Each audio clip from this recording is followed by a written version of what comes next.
Hello, everybody. Welcome. Welcome. Thanks for joining us today. Today, we are joined by Morgan Aaron Zeller. He is 26 years old. He's currently living in Florida, and he is a millionaire. Today, we're going to talk about how he became a millionaire in his 20s. And with that, without further ado, welcome, Morgan, to the show. How are you? Hey Jake, thanks for having me. I'm good. How about yourself? Best day ever. It's Saturday. It's super nice out. Um, I'm excited to talk today. Likewise. Yeah, it's pretty hot down here. So let's jump right in. Um, so how did you? So you're in Florida right now. We've done deals together. We're friends, so we know each other pretty well. So I have a pretty good idea of your story, but tell everybody that's listening, how did you get started in real estate, and how long have you been doing it? Yeah, great question. So, essentially, how I really got started was my dad was a contractor, so was my grandfather. So, ever since I was a child, I had the pleasure of holding the flashlight, so to say, since about 9 years old. So, that gave me a very good foundational education aspect from knowing the buildings from the inside out, but not necessarily from the outside in, from the business aspect. So I grew up and I was exposed obviously to the buildings and everything like that on the construction side, A to Z.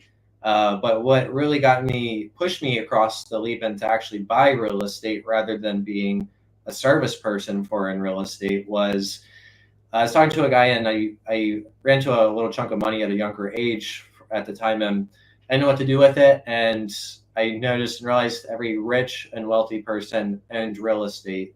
I didn't know why or how or what they did with it, but I quickly came to the realization every rich or wealthy person was in real estate and I needed to figure that out. Yeah. That there's something like what 90% of millionaires own real estate or something like that. Yeah, there's Um, some yeah. there 90% of millionaires were created through real estate.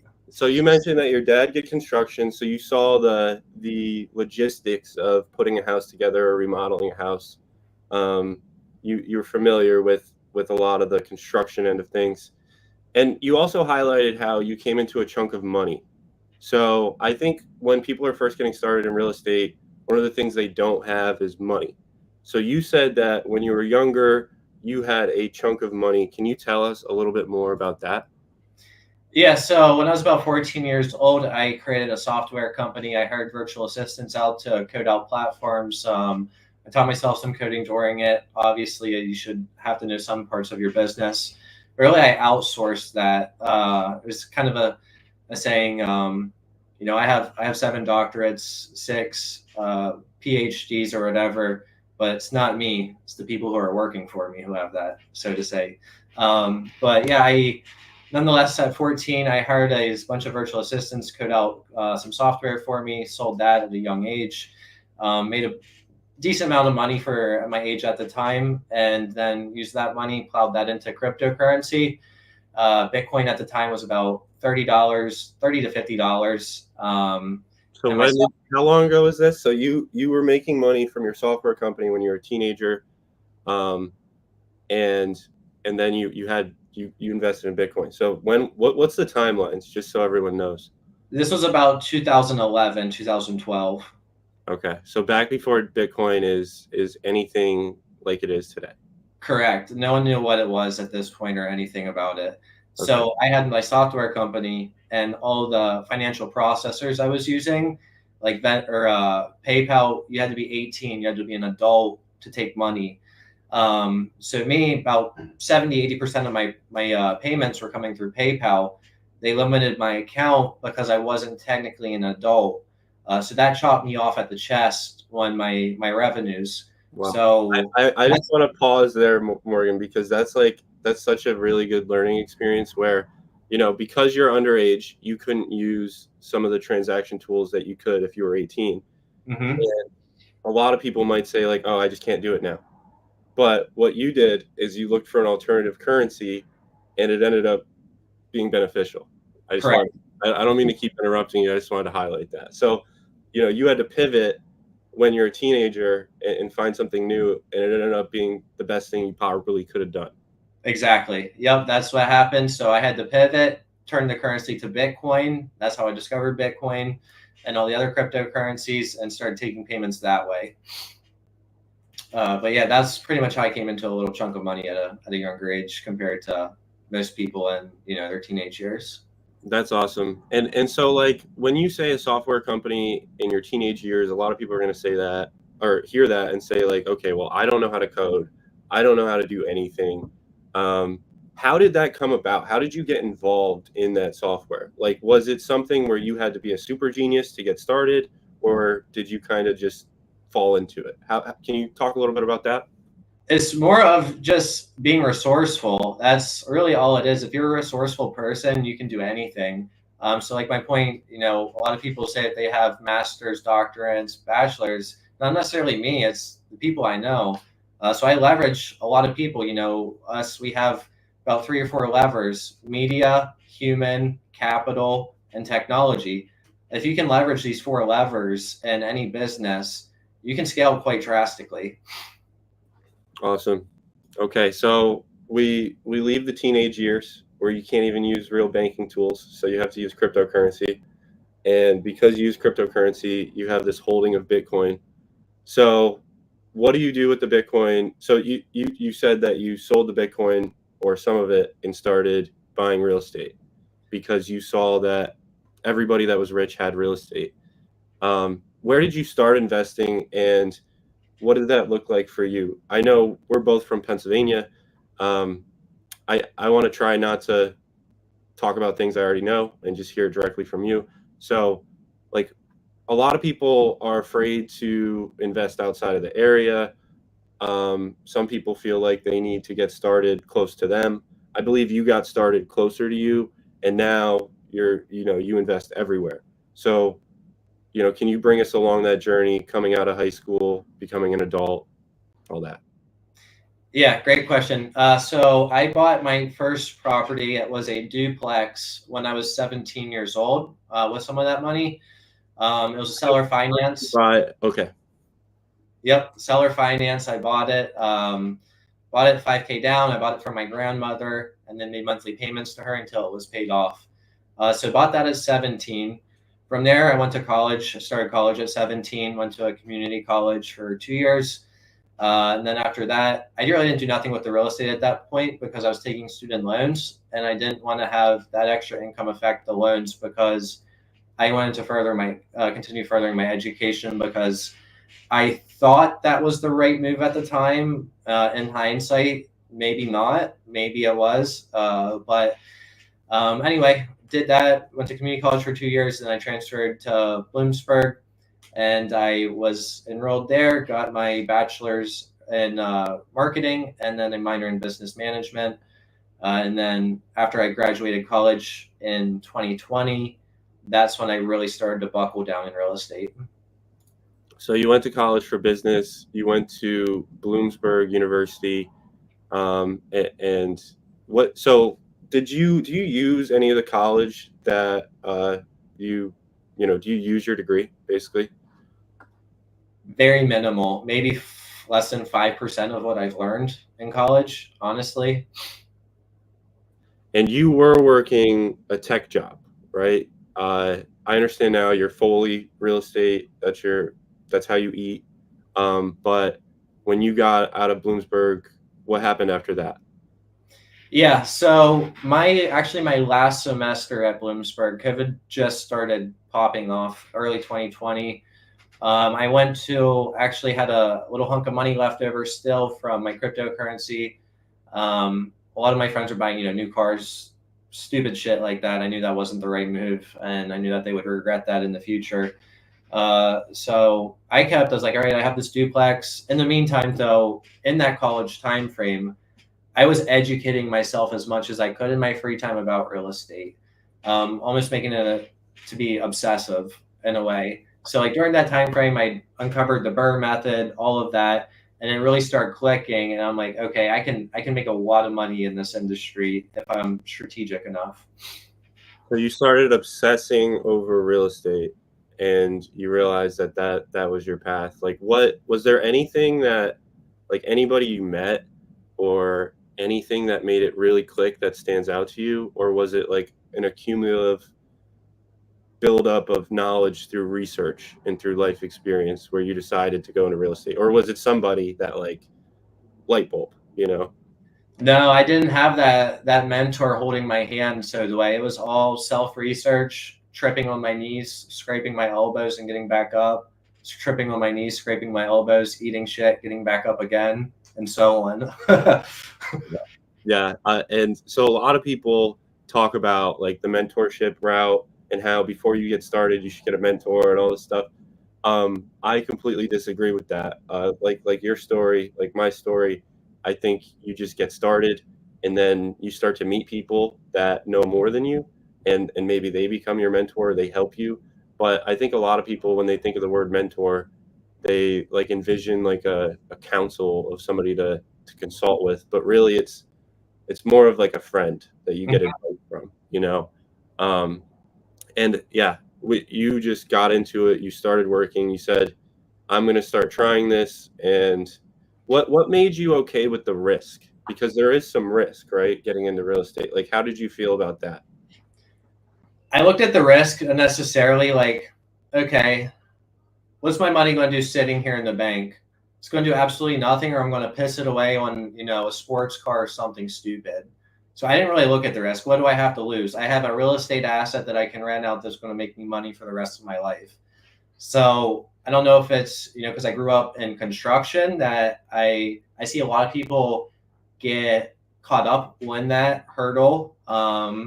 They get caught up on the whole construction phase, but that didn't really look like a risk to me. And then when I mentioned my last semester of college, I went to a foreclosure auction, and I was the only one that bid on the house, got it for $10,000 in Bloomsburg. There's some like fees and stuff. All said and done, is like 12,500. And at that price point, I mean, people in my family, people I personally know, are going out and buying cars for 3, 4, 5 times that. So I'm like, how the hell can I lose on this? Really, I don't see a way to lose at all. It's better A than me going and pissing away the money. B, I don't trust the stock market. I don't trust any of that other stuff where I don't have control. So that was really, what it was. And then I put about $18,000 between contractors, sweat equity into the house. And then after that, it was worth 126 back at that time frame. And then it clicked to me, I was 22, 23 years old at that point, picked up 100K roughly, give or take 90, 100K in equity in 3-4 weeks. That's when it clicked really. And that's was like, no other job is going to do that for me. I don't come from money. I don't come from a wealthy family. I'm not from Harvard. I'm not from Princeton. I'm not from Yale. I'm not from investment banking. I'm just a normal kid from small hometown and with a hard work ethic. So that's when it clicked. You come from nothing. Your father didn't give you a bunch of money to get started in real estate. Nope. You hustled and worked hard. And then while you were in college, you saw your friends going out and buying things they didn't really need, buying liabilities instead of assets. And you said, no, not for me. And you started buying real estate instead. And you already were familiar with seller finance because that was your first deal. But then the Bloomsburg deal is where you gained a ton of equity. And that's when that was like a light bulb, right? Like, okay, I can make a ton of money from providing value in this field. Yeah, that's huge. So you're a millionaire today, and you're 26 years old. So a lot of people think to become a millionaire, to become wealthy, it takes years of working, and you sack money away in stocks or a 401k. You slowly invest. You don't take out debt if you're following Dave Ramsey, all that type of stuff. So how did you become a millionaire? Like, what is it like to become a millionaire in your 20s? How hard do you have to work? What does that look like? You are a millionaire in your 20s. A lot of people never reach that. And the people that do, usually it's in their 50s or 60s or, even 70s. Honestly, what it is, it's what you're willing to give up. It's honestly not all that special. I became a millionaire probably in about 2 years, 2, 3 years tops in real estate. Now, granted, I worked my ass off to get there, and I sacrificed everything. When I do it, I mean that. Like my lunches every day was beans, hot dogs, and rice. That's what I ate for majority of like 2 years because it was extremely cheap because all my money was going into real estate. Everything I had was going into real estate. At one point, the house I lived in when I was first starting, we had a boiler. My girlfriend and I, we had a boiler in there, and it broke for a little bit, and I didn't have the money to fix it for hot water for us. So we were showering at the Planet Fitness for a little bit, and as well as that, I was house hacking, and I was working 16 hours a day. My friends would go on vacations. They would go to Coachella, all the concerts. I didn't do that. I didn't buy the next pair of Jordans. I didn't spend money on absolutely nothing except real estate and continued for that to compound and compound and compound. Most people aren't willing to make that sacrifice. But I made that sacrifice and I made it to an extreme level, which I think is in hindsight on how I got to that status so quickly, was because I was willing to give everything until I broke through. What do you say to the people that say that you should enjoy your 20s, that you're only 20 once and you should go and vacation and have fun and explore? What do you say to that advice? I say the only people who are giving that advice are broke people and haven't accomplished much in their life. Yeah, I agree. I agree. Like it's always the broke one who's got something to say. Yeah, to be successful, it requires a ton of work. You have to work harder, literally, than everybody else, right? That's the reason you're becoming successful. Just look at who you take advice from. That's all I'm saying. Are they Yeah. actually playing it, or are they sitting on the sidelines? Yeah. So you were eating beans or hot dogs and beans to save every dime you possibly could. And rice. Yes. And rice. Yeah. Yeah. Mine was chicken, beans, and rice for the first few years. And Yeah. so, like, can you dial into that? Like, I think a lot of people, they're in their job, or they're going through college right now, and they want to get out. They want a better life. They want to have a better lifestyle, but they don't want to go through the pain to do it, right? They don't want to make the sacrifices that you just said. They don't want to, not go out this weekend and stay inside and work. They don't want to eat rice and beans for a little while until they can save up a nest egg. They don't want to do that stuff. So, like, what would your advice be to somebody that is listening to this? Maybe they're 20 years old, maybe they're in college right now. Like, what would your advice be? Should they listen to this other advice? Should they hustle? What should they? Everyone's going to give you a different opinion. Personally, I think my lifestyle isn't for everybody by all means, and what I do, it's not for everybody. It's just not cut out for everybody, and I understand that.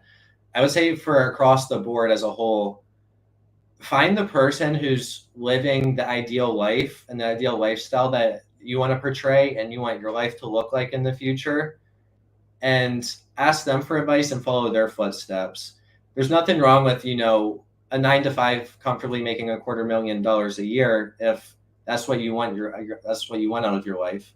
Me personally, that's not what I want out of my life. So I think you should take advice from the people who are actively living the life you want and what they're doing, and follow and mimic that. Yeah, and another question I have, just because you come from, like, your parents didn't have millions of dollars, and they didn't have a lifestyle where you could look at it and be like, oh, I want that. I don't want to just be mediocre. And you still chose, like, this thing. Do you think it's learned, or do you think it's genetic? I think you can shift that mindset personally. It takes a lot of work and to unlock deeper level of thinking. But generally, I think if you have the right resources and the right building blocks to go off of, you can shift that mindset to think, else or outside the box, so to say. I don't think it's genetics, because if it's genetics, I would be living, paycheck to paycheck. My dad was a carpenter. We didn't live in, a huge house or anything like that. So if it's genetics, I'm genetically programmed to be that, but I'm not. Yes. I don't think it's genetics. I think, you could change the way you think actively. You have to actively work on it and, put different thoughts in your head. You have to reprogram your brain almost. That and the one key thing that really, I would say, one in my early 20s that started taking me more vertical is you're the average of the 5 people you surround yourself with. And that is so 100% true. I made that shift from hanging with my old hometown friends to now my friends were bankers, accountants, and investment banking, private equity, realtors, brokers, wholesalers, all of that. I switched the group that I was hanging out with, attorneys, all of that. I switched the group, and 3 to 6 months later, the results started showing for it. Yep. And I think so a lot of this advice that we're talking about right now is really centered around people in their 20s and people just getting started. But we're definitely going to talk about advice that can go for, anybody that's looking to buy their first property, whether you're 50, 60, whatever, because, Morgan became a millionaire in a couple years. So if you're 45 years old, you can become a millionaire by 47. It is possible. Morgan just did it. I know plenty of people that have done it, and he wasn't born with money. He wasn't programmed to think about money the way that he thinks about it today. He taught himself that through hard work, through sacrifice. So now that you're a millionaire, Morgan, has your lifestyle changed? What do you do now? It's really not that different, believe it or not. Like people think, oh, he's got $1 million. Like, no, it's really not that different. It's kind of a lifestyle. Not People think $1 million, like it's not $1 million in the bank. Like as you develop financial literacy, you start to realize. I mean, I could buy any car I wanted, anything I dreamed of at this point. But as you develop financial literacy, it's like it's stupid to go buy those things. It really is. So once you develop that, it's hard to go back. Yeah, last time I think Morgan drove me to the airport a couple months ago, and we drove in his Cobalt, and it had a cracked windshield. So Morgan definitely does not spend his money on vehicles, and he's in it for the long run. So Morgan, what are you doing now? Like, what does your portfolio look like now? What are your goals now, and what do you got going on? Like, how are you moving and shaking in the real estate world right now? Yeah, so I got a bunch of stuff with some partners. I have probably 15 partners spread across the board where we have stuff, me and a partner, me and 2 partners. But now I'm on the broader picture, so to say. So now I'm in the world of private equity, where I have a few partners. They're great partners. And I believe entrepreneurs, I generally can tell where they're at in their journey. When you first start out as an entrepreneur, you want to do everything yourself so you can have 100% of everything. As you grow and scale, you start to realize, as I mentioned earlier, the levers that you can leverage, capital, human, technology, media. If you're strategic enough about all of this, you can grow something much, much bigger on a bigger scale. So I have, probably 80, 85 properties between me and, 1, 2 other partners, or between myself, stuff like that. But on the bigger scale, it's like, would you rather have 100% of a grape or 25% of a watermelon? So that's more or less what I'm on to now.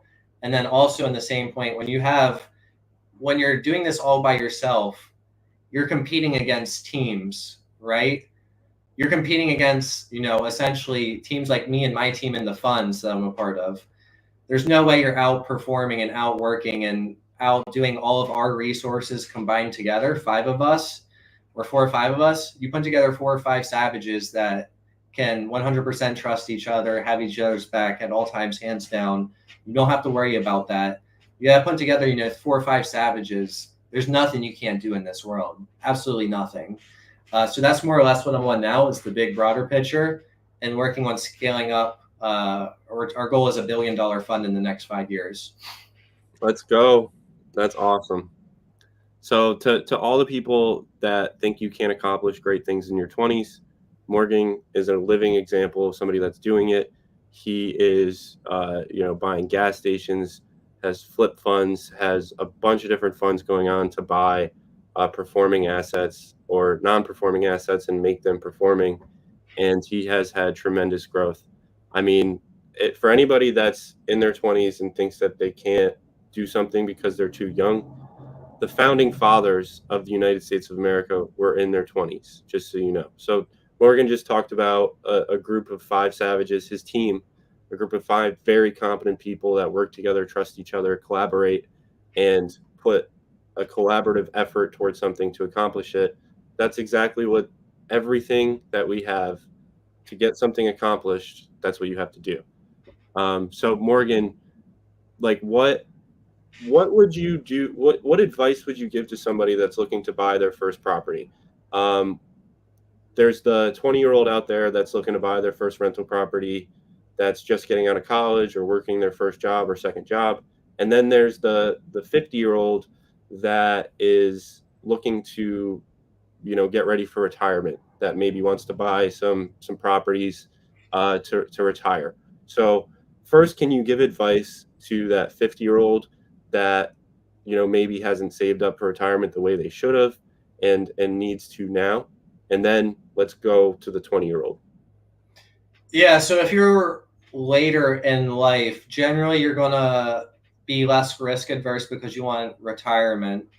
So generally, as you get older, you're going to want to pay down debt, so you don't have that not liability necessarily, but that nest egg.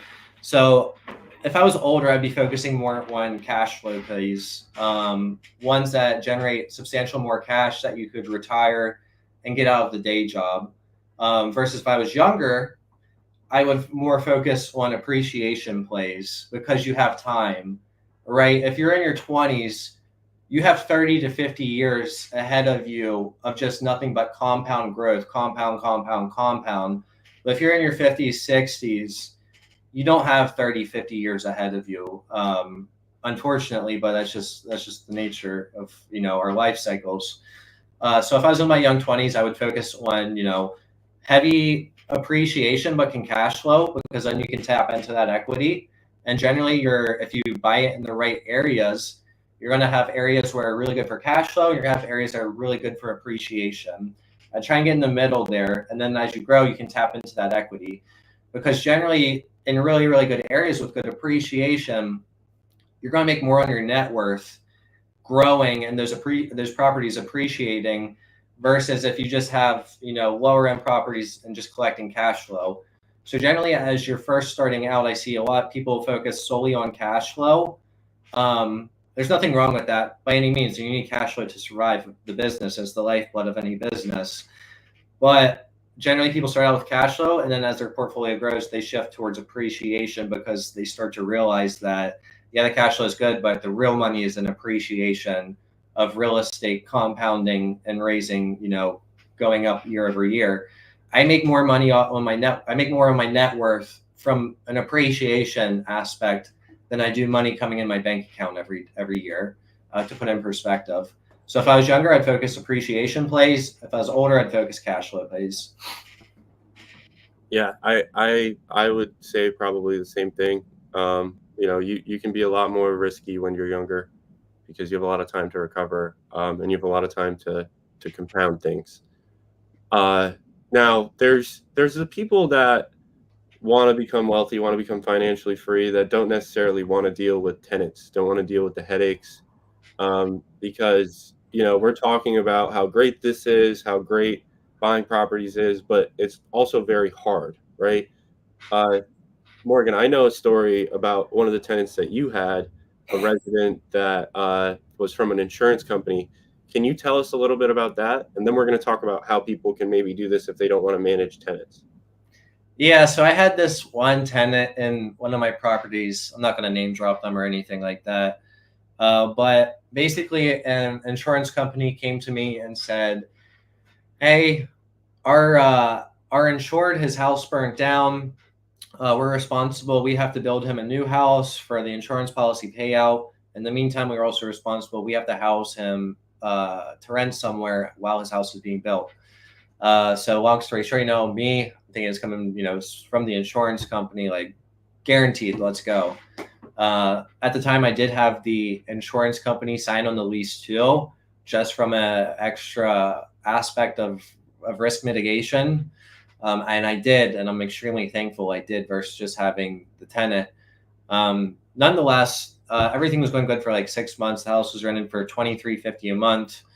I didn't have a mortgage on it. I bought it outright when I think I was 23, but didn't have a mortgage on it. It was bringing $23.50 a month. Everything was good for the first 6 months, and then the wife caught the husband cheating, and that one all went downhill. She left. Long story short, he got hooked on hard drugs. From there, he started destroying the house, spray painted a big "fuck you" on the front door, broke windows. Sent me a video of him with a wood chopping axe. Took it to my kitchen cabinets. So Um, he was sending you pictures of a wood chopping axe, and he's like, I'm gonna smash all your cabinets. he sent me a video of him physically doing it. That's But yeah.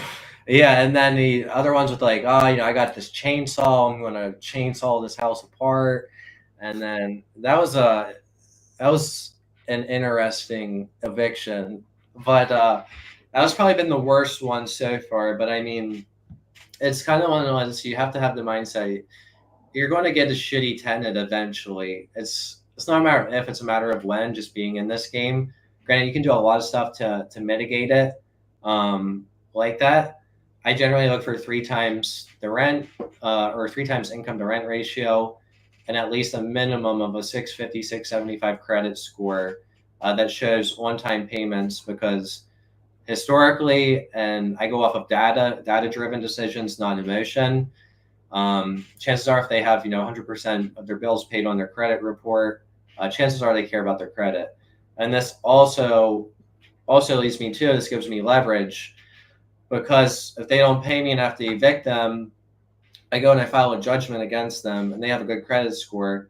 I simply tell them, like, you realize this is going to tank your credit score. It's going to be very, very hard to recover from this. You're not going to be able to get another loan. You're not, like, good luck getting a vehicle loan as well. Like, everything in your adult life is going to be affected from here point future. And if they care about their credit score, they know that and they recognize that. So this gives me leverage as well against them.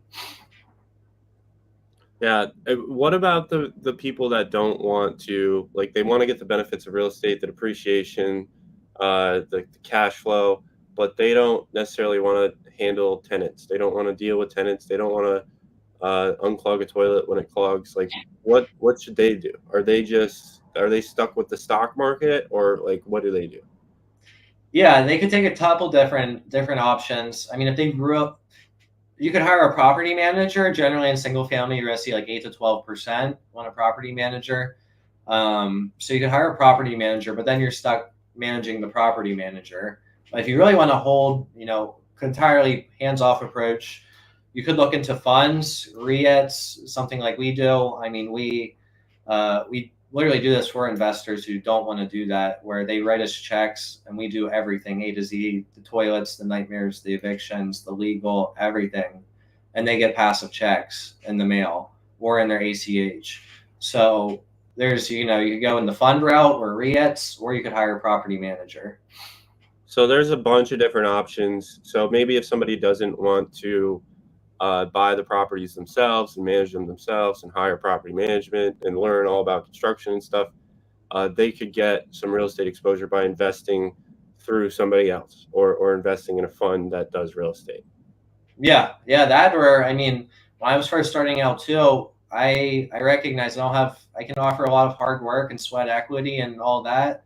So like I did when I first started out, a lot of my friends, they brought the money and I brought the deal and the hard work and the sweat equity and everything else. So if you have a friend that you can trust and who's done it and has a track record, that's also another option. Partner with them on their deals. So if you have money and you have a friend that wants to put in the work, you partner with him too. Yeah. Mm-hmm. So it all depends on where you're coming from. Yeah, it all depends where it's a win-win for everyone. There's a bunch of different ways you can do it. Everybody in here, if you have any questions or anything like that, if you could please comment. We are going to go into a Q&A if anybody has any questions.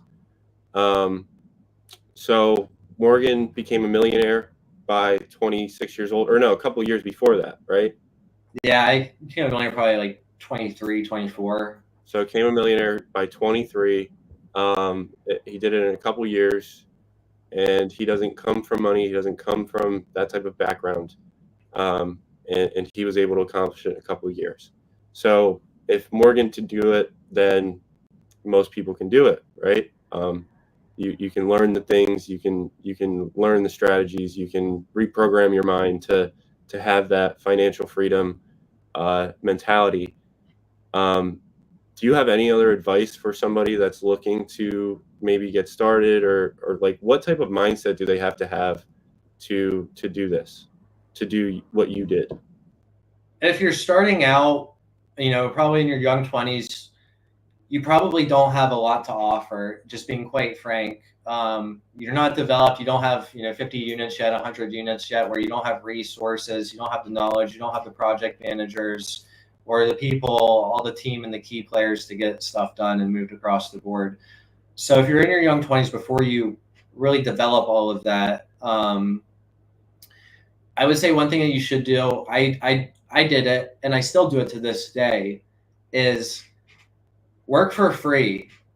Find someone who's doing what you want to do and what they've done already, and work for free for them.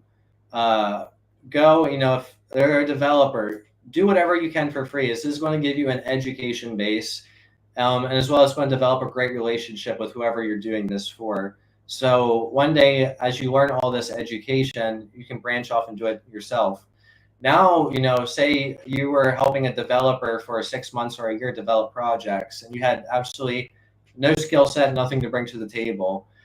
And you work with that developer for 6 months or a year, and you know exactly A to Z how everything is done. Now you have a resource and a skill set that you can actually bring to the table. Because in general, you need to get a deal done, you need three things. You need the deal, you need an operator who has an experience, and you need capital. You need those three things to get a deal done. So if you can bring one of the three to the table, you can find the other two to joint venture or partner one. So I did a lot of that first starting out because I didn't have a lot to bring to the table. I did a lot of free work. I still do to this day, even to where I'm at now. You probably think it's crazy, but I work a lot and do a lot of free stuff for people who are way above me as well. And another thing I did a lot was I obsessed over deals and finding deals, because if you can find a really, really, really good deal, deals out there are really hard to find right now.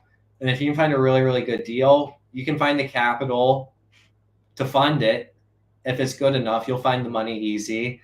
And if you can find the money easy, you can find an operator that is going to come one as well and hop one and take, sign off on the key partner. So that's what I did a lot, is I worked for free for people who have done what I wanted to do and were actively doing what I wanted to do. And I obsessed over the deal. And then I found the rest of the puzzle pieces and pulled them together. Yes, that's great advice. Michael just commented how he loves that advice as well. We had another comment here that by Kyle that said, thanks for the evidence. I'm not sure what that means, but maybe can you break down like what your portfolio looks like today, and just what your portfolio looks like today? Yeah, I have about 80, 85 properties between me and between myself, maybe one partner, two other partners, small stuff, a bunch of single family, small multis. And then on the fund structure wise, we have a bunch of stuff. It's income capital, but actively like with that right now, we have, we just bought a 10 unit within that, chasing a 35 as well to get to get locked up. We have an 18 unit in Alice, Texas under contract. That'll be closing in about 35, 40 days. Also just locked in another a motel conversion into apartments. That's 20 units in Kansas. I'm not sure if we're putting that in the fund. That may be, me and a couple of my team members just doing it outside that. So we got that going. That'll be closing in about 30, 35 days. And then we also have just locked in another 17 in Iowa, Toledo, Iowa. That'll be in our closing in about 30, 35 days. And I have another 8 unit as well. We should have the PSA drafted up on that. That's all stuff with Ingram Capital, the fund. Ingram Capital also owns an 82 unit in Missouri, and some other bigger projects. But I'm not going to take credit for any of that. That was there before I came. But yeah, I guess across the board we're shaking and moving this quarter, and we're set to close about 107 units so far. What's under contract and in the pipeline. Across the board right now, I'd say we're right on the 180 to 200 mark. So you have 107 units looking to close this quarter, right? Mm-hmm. Awesome. Michael had a question. Do you have your units all in one area? If so, how do you manage the properties? No, it's all a team effort. Like, by all means, I'm not doing this all by myself. It's, I have great partners. I have great property managers. I have great project managers and contractors who help me. So by all means, this is not a one-man sport, and I do not recommend that.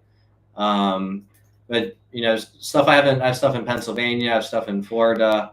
I have stuff in Iowa. We'll have stuff in Kansas. We got some other single families that came across today in our flipping fund that will be Missouri as well. So we got stuff across the Midwest, Texas, Florida, PA. I may be missing a few other ones there, but we have property managers. I have property managers for stuff in PA, as well as I have great team members, great partners who help as well. And then stuff across the Midwest. We have property management vertically integrated, so that's all in-house. They're all great at what they do. My partners are great at what they do. It's all just a collaborative, big approach to the bigger picture. Yeah, and we've talked about this offline before, because when we both were starting out, like, you were buying stuff kind of more scattered. You were buying stuff over here and over here and over here. And I think we recently talked about buying things in different areas. Now, what is your, because a lot of people are afraid to buy something that's maybe 30 minutes outside of the area or far away from them. What are your thoughts and what are your advice on buying? And a lot of people live in markets where, stuff is $500,000 or $1 million and it doesn't cash flow. So if you live in one of those markets, you're kind of forced to go to a cash flow market and invest out of state or something like that. So what is your advice to people that are afraid to buy a property that isn't right in their immediate proximity? And how did you do it? Great question. So you have a couple options. If you live, when I first started, I obsessed over everything. Like, I would drive a 2-hour radius to go to and buy a property for myself. I followed the numbers. So in my hometown, that duplex I bought when I was 17, the after repair value and the rents weren't as high. And then I moved into that house in Bloomsburg I bought right out of college. And I quickly realized that stuff in the Northeast PA region around Bloomsburg, after it was fixed up, was worth 3x the amount of stuff in my hometown. And the rents were also about a 3x. But I could get in these properties for the same price. So I quickly realized it makes absolutely no sense for me to invest in my backyard when I have, this deal flow up here where I'm making essentially 3 times the amount of more money for the same amount of work. So I knew every single deal in a 2-hour radius that was on the market around Bloomsburg at that time frame. So a ton of market research. I'm talking 13 hours a day plus. So that's how I did it starting out in my 20s. I would drive a 2-hour radius if the deal worked, and depending on how much meat was on it, I didn't mind doing it. So I chased the money and the returns if it was further. I guess from an aspect, if you don't have that, and maybe in your New York or something like that, where it's a lot harder to get something to cash flow from a DSCR perspective. I mean, go across the Midwest, look across the Midwest, find an operator out there or a fund or a REIT or someone you know out there and invest that money out there with them, someone you trust to do it. That's another option. Right now, I'm seeing a lot of institutional money move from like Florida and the Sun Belt and the East Coast are really moving towards the Midwest, Tennessee, Arkansas, those types of areas. So I'm seeing a lot of institutional money move there now, and cash flow is a lot better from that perspective too. And what, like, when you buy, if you're buying a duplex and you're not managing it, how are you finding property managers, or how are you finding somebody to help you? So generally, if it's something like a duplex or something smaller like that, it's going to be me and one or two other partners.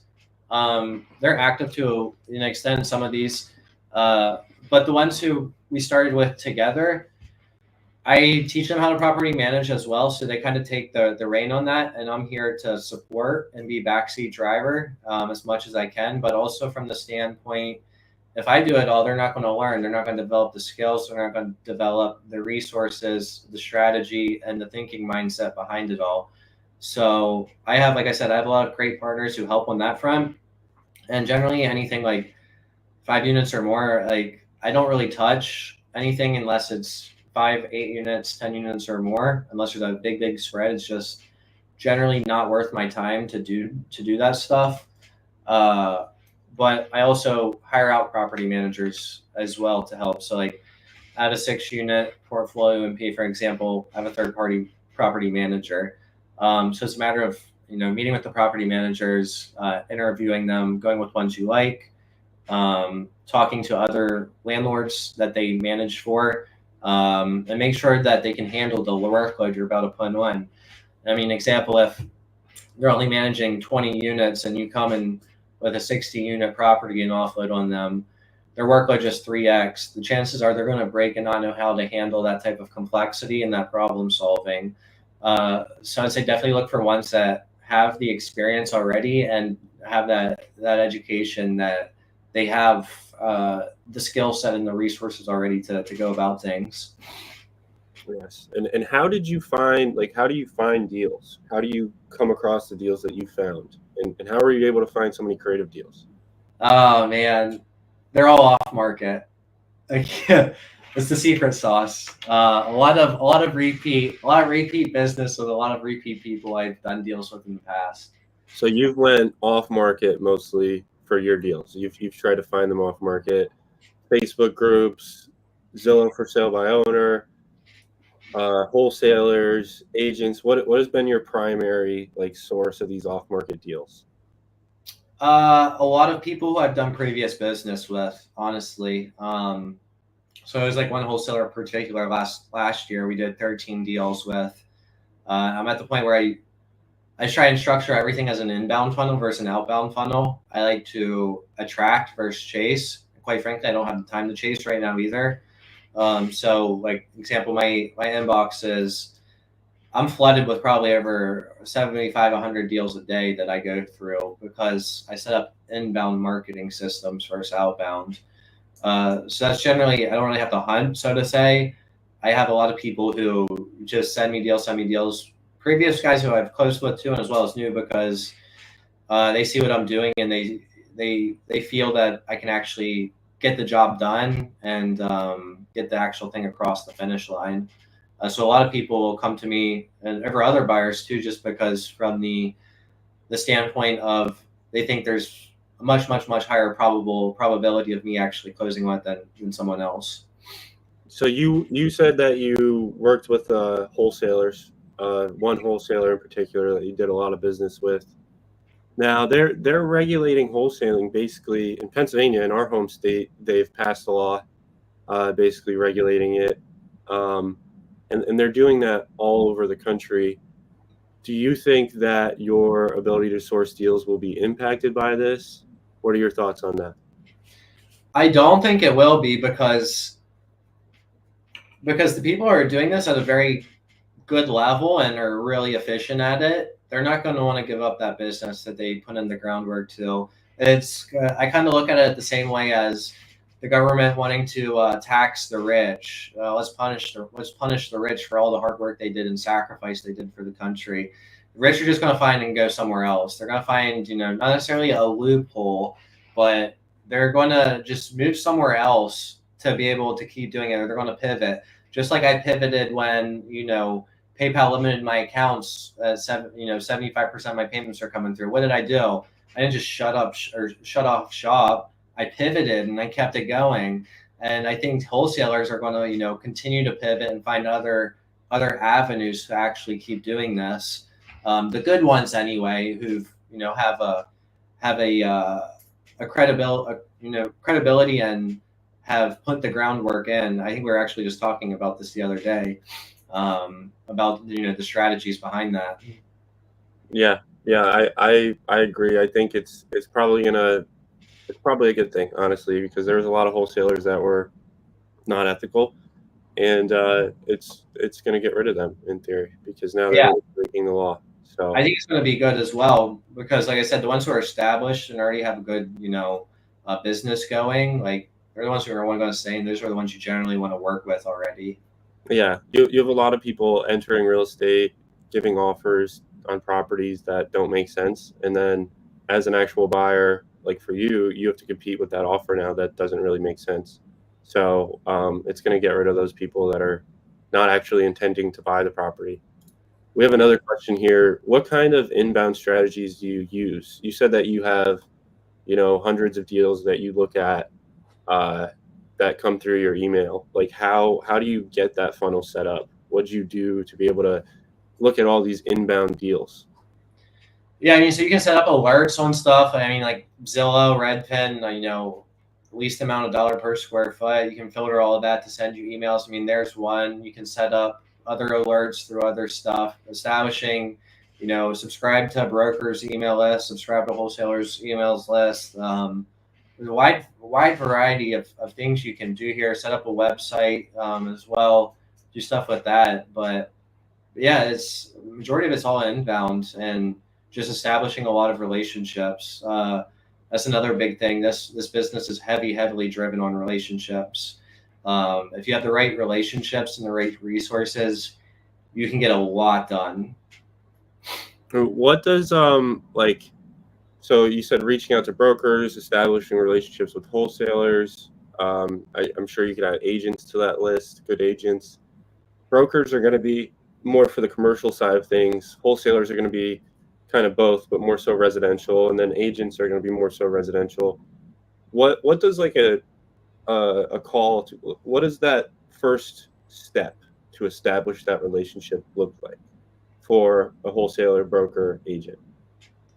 On a deal particular, or just a call out in general?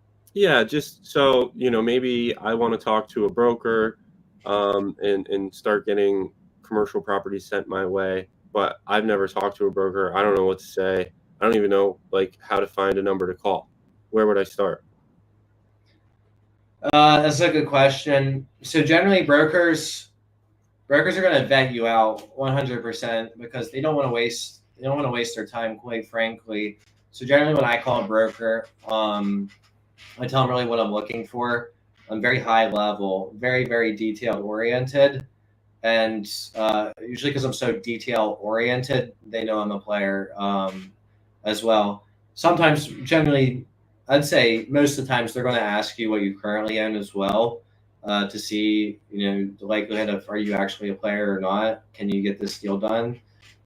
So if you're first starting out, that's going to be challenging. I would say instead of using words like me, I, singular, use multiple. Like say, instead of saying I want to buy this, say we want to buy this. Like you have a group of people behind you, or you have partners, or you have a team, or you're a part of a mastermind, or you have. It just sounds like you have a lot more resources to get something done, and the probability of actually getting that done. So if you're first starting out, I would say, use that and leverage someone else who's already done it. Say oh, we're potentially partnering on this. This is my partner. Here's his track record. He's got X, Y, and Z. Leverage other people and other people in your network to help you get there. Awesome. Yes, I would agree. And I would say when you're first getting started, you're probably going to start in the residential arena. I've watched podcasts, I've watched YouTube videos where they're like, oh yeah, just start with a 100-unit building. Just start trying to take down a 100-unit building. I would not give that piece of advice. It is who, not how, but you're not going to know what's going on if your first deal into real estate is 100 units. Like, if you buy a duplex, that's a great way to get started, to see if you want to be a landlord, to see how tenants are, to see, basically, like, you learn everything. You learn that people are flaky, you learn all that type of stuff. So I would start in the residential market, and there's also more market inefficiencies there. One of the great things about real estate is you have market inefficiencies. So with the stock market, there's thousands of people watching the stock market every single day, looking at a stock, pricing the stock correctly.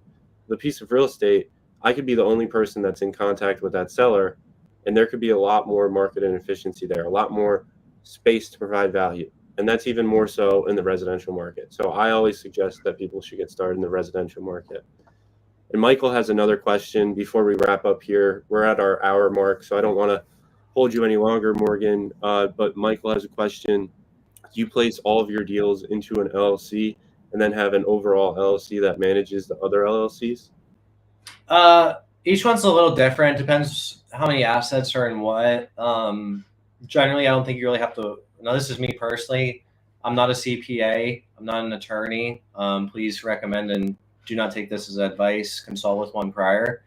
But generally, if this portfolio is like less than $1 million, I'm not really generally too worried about the asset protection. Insurance and an umbrella policy will take care of that.